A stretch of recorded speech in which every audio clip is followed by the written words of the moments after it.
Hello, welcome to the Ready, Set, Grow podcast. Today we're here with RHA founder Joe Dales and our guest, Collin Phillip, the general manager of Granular Canada. In this podcast, we like to showcase interesting startups and hear some interesting stories from the agriculture and food space. Collin, can you tell us a little bit about yourself? Sure. Thanks, Mike. So I'm the general manager for Granular here in Canada, and Granular is the digital agriculture division of Corteva AgriScience. And basically, we build software and digital tools to help farmers maximize every acre. Pretty unique background myself. I started in ag about 10 years ago, having an original career in energy and e-commerce, and a bit of an anomaly. I'm actually not from a farm, didn't go to ag school. I actually grew up in Vancouver, which is kind of a unique background within the ag space. Could you just go a little bit deeper into what Granular is and what it does, I guess? Yeah, so Granular is basically a software tool and digital tool to help farmers really make better decisions on their farm. So it runs the range from things like Granular Insights, which is our satellite imagery and directive scouting, which can help show crop progression, both good and bad, and help prioritize where farmers should spend their time scouting and looking at their fields. And at a more robust end of the spectrum, we have our Granular Business software, which is a full farm financial management software that basically puts that whole operation and digitizes it, and allowing essentially what's always been in Excel sheets and notebooks to be right there on screen, an essential place for every member that's part of the operation to see it and share the information. Really phenomenal as you start to bring in different members of the family, think about succession planning, everything that's been in, mom or dad or grandpa's head is now, or in a notebook is now at your fingertips, available on the web, on your phone, in a way that just we have not been able to run farms traditionally. It's really, really cool. So kind of different tools at different ends of the spectrum to help farmers at different stages of tech adoption. I'm really excited for this fall. We're actually launching what we call Insights 2.0, which is new features within the Granular Insights tool that will give farmers, field level analysis around profitability. So how useful or how profitable is that particular farm or that field? And what you may have thought was actually really, really productive may not be as much so, and vice versa. Parcels that were maybe you thought weren't as productive, when you actually do the analytics and do that analysis, you realize that maybe there's more to it than you thought. Really taking that pen and paper world, putting it into the computer, and providing that an analytics piece that helps farmers make better decisions to maximize every operation. As Corteva, as a crop input supplier, our customers spend a tremendous amount of time, energy, and of course money on what they put into their operation. Our intent with Granular is to help them get more out of those inputs, to maximize every acre, and to get the most of every dollar and time and energy they spend on the crop inputs they put onto that farm every year. Yeah, Collin, I'm always interested, how did you end up in agriculture? I think it's important as we bring innovations, software, technology, a lot of these things from outside of agriculture, and we apply them to our farms, that we attract and retain and educate, people that maybe are from the city or aren't directly from the farm, because there's so few farm children anymore as the population, the agricultural population gets smaller and smaller. So we're going to have to onboard, train, and attract talent to our sector to remain competitive. I wouldn't mind some of your thoughts on what can we do a better job of there and how important this is. Yeah, I completely agree, Joe. And I think for me, it was a pretty unique opportunity. So I had spent the earlier part of my career in the dot-com boom in the late 90s, ended up working in the energy space for a bunch of years, and was looking to make a bit of a career transition. And I was researching different industries and came across the ag biotech space and thought, oh, this is a fascinating industry with tons of potential. The demand for food and fuel and feed is not going to decrease over the next decade. It's going to increase. And I actually came across an opportunity with Monsanto. They, in their wisdom at the time, were actively recruiting, it became about 10 of us around the world, with the idea that they'll bring in smart people, or presumably smart people from around the world in different backgrounds and industries, and teach them the ag and bring in that perspective. And the idea is you'd spend a year in your home country and then a year overseas to get a broader perspective. And actually had a really great opportunity with them, spent some time in Winnipeg, went over to India, lived in Mumbai, India for a year, and then came back in Winnipeg for another couple of years before jumping over to join DuPont Pioneer, which of course is where you and I would have met a number of years ago. And was really just fascinated by the industry, right? People in the cities would think, oh, it's, sort of that traditional pitchfork, non-tech farmer. Whereas most farmers would have more tech in their combine than most people have in their cars or their houses. But most people wouldn't realize that, right? And it's that phenomenon of people think food comes from the grocery store, not from the farm. So to attract folks outside of the ag sector into this space, I think we need to be really good about educating people outside of our space. We know those of us in the industry and those that grew up on a farm or went to ag school, they know the opportunities that are here, and they're becoming increasingly complex and interesting. And the whole digital tech space is a whole new dynamic.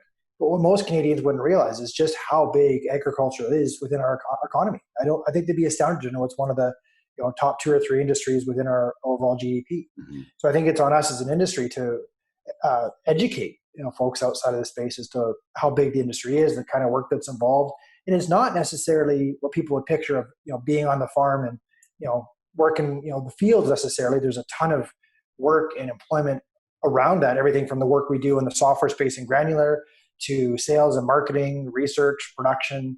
We run very sophisticated, complex businesses on par with any other industry.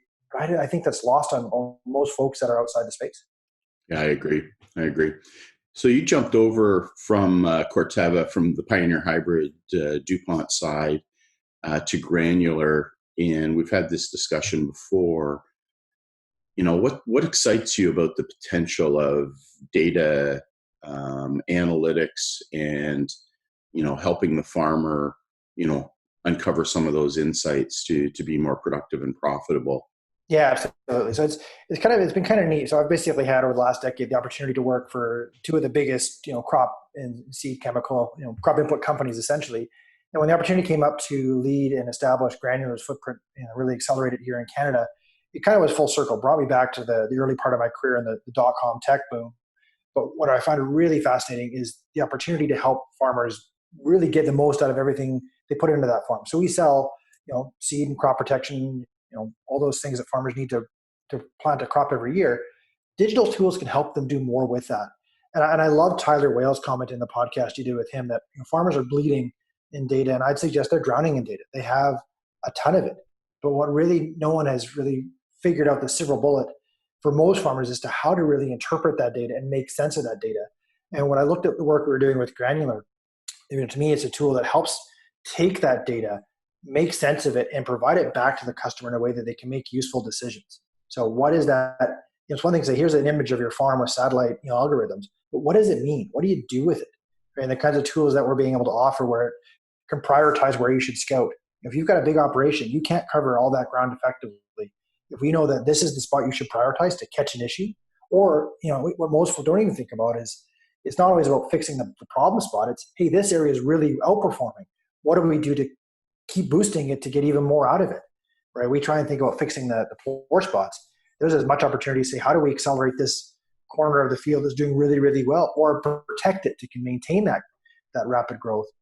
So what I love is the ability for our tools to help customers do more out of every acre. Right? The people increasingly have more and more demands on their time. The need to be efficient is ever greater. And they're bombarded with information. Our customers in this industry are bombarded with lots and lots of choice because there's a lot to it. Any one of us as consumers, when we're out buying a barbecue or a pair of runners, can do a ton of research. But that's simple compared to what goes in, which corn hybrid you want to plant or what soybean variety you're going to do and which crop to plant and when to plant it and when to spray it. It's a lot. And the consequence of getting it wrong is significant. Right? If you and I as consumers buy the wrong pair of shoes, it sucks, but it's not the end of the world.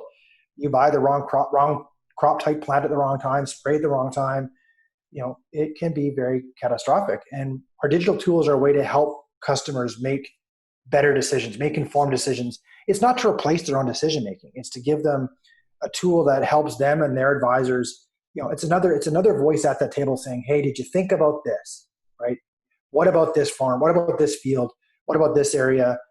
Maybe now is the time in a way that in a busy day, you may not know. You might have happened to check the back corner of that 100-acre field, or you might not have. And some of our tools can help you say, you know what? Hey, look over here. And to me, it's just the tip of the iceberg. The stuff we're doing now and the stuff that I see coming in the next 12 months is amazing. Right? And that's the part that's, I want to go, build this business, here in Canada and really help accelerate it to help our farmers in this country, because Canadian farmers a tremendous amount of pressure, both domestically and globally. These kinds of tools can help them do really, really well. And to me, it's just fascinating. It's so much fun. And candidly, there's a part too that, I've worked for the two big companies, and now with the backing of the biggest pure play company in the world, get to help build the startup and really serve customers and serve our farmer customers in a different way. Terrific. I guess you've been in the space for a while, Collin. So I was just kind of wondering, what are the biggest changes you've seen over the last sort of decade? Yeah, it's funny especially on the tech side of it. I remember when I very first started reading a market research report talking about smartphone adoption in farmers, and the prediction was that farmers were going to lag, the rest of the industry. And I thought that makes no sense, because farmers have a greater need for this than frankly most business people do. And very, as time progressed, through the 2010, 2011, 2012, smartphones took off like that, right? And if anything, it sort of, I think for most farmers, they leapfrogged the BlackBerry era and went straight to iPhones and Androids, because those had the tools to actually do things. When you were sitting in the combine or the planter, you could actually use an app, where your BlackBerry was great for email. So it just saw a really quantum leap that I don't think even the industry, I don't know that we really saw it coming. And I kind of feel that we've been playing a little bit of catch up, right? And we're till this point today, I'd say there's so much activity and energy in the ag tech or digital tech space in 2020 than there would have been, say, in 2010. It's just phenomenal, right? There's lots of new money, lots of venture capital investment, lots of great work that you guys are doing at RH Accelerator to help startups get going and focus on this space, which traditionally has not had that focus. You could be a startup in pretty much any other category and find a willing accelerator or a VC fund to help you get going. But to try and explain the ag space to most of those VCs was not the easiest thing to do. You're hard enough getting in the door, letting me able to explain what this farming and ag thing is about. And to see that we've got activity now where, big and small players in the venture space are seeing a humongous opportunity in ag is, I think, the biggest change I've seen over the last decade. And frankly, a really growing willingness from customers to adopt. I think, Mike, we're really at that cusp, and I don't know if it's next year or 3 years or 5 years from now, but we're going to go from that same era of, you think back to the iPhone, right? Launched in 2008 and early adopters were in, but most people stuck with something else, to 2011, 2012, BlackBerries were a dinosaur. I think we'll see that same transformation in digital ag, where we'll go from a handful of really early adopters and savvy individuals are in, to 3 or 5 years from now. It's just how we do business. It's how agronomy will be done. It's how farmers will farm. And we'll see evolutions even with companies like ourselves and our chief competitors, probably how we sell our products too, right? Not necessarily to displace our existing channels, but to help them sell more and reach more customers. Yep. There's going to be a whole catch up for this industry to bring it, on par with every other sector that's out there today. And candidly, the world we're living in now with COVID and the realities of social distancing has propelled this industry, I think, to catch up, right? And the nature of sitting at the farm table versus doing a Zoom call. Mm-hmm. If you'd ask a year ago whether it'd be plausible to have sales discussions over Zoom, people have said not a chance, not in this industry. It's a person to person at the farm gate, at the farm table kind of industry. Whereas now it's the norm, right? And people are realizing the efficiency that you can talk to a lot of people, without driving that many kilometers and being, in person. It doesn't replace the relationship, but it's helping folks to be more efficient with their time. Yep. Well, that's awesome. Any other, things that you want to talk about? Yeah, I think just the tech space in general, and really like what you guys are doing to kind of build some of that ecosystem. Because one of the things that I certainly see in this role particularly is there's lots that we're doing as a company to build the tools, and they're certainly not they're expensive and labor intensive, to build the tools. But there's a huge opportunity in Canada for smaller players to be complementary to what companies like us are doing, and or even our competitors. I don't know that we as a company are going to be able to build the perfect solution for Canadian farmers, because Canadian farmers know that best, right? We're a global company. We're building for Canada, for US, for Brazil, for other international markets. So I think there's a tremendous opportunity for small startups and entrepreneurs to say, how do we plug into what you guys at Corteva and Granular are doing with your digital tools in a way that helps the specific needs of Canadian farmers, right? The Western Canada market's a great example.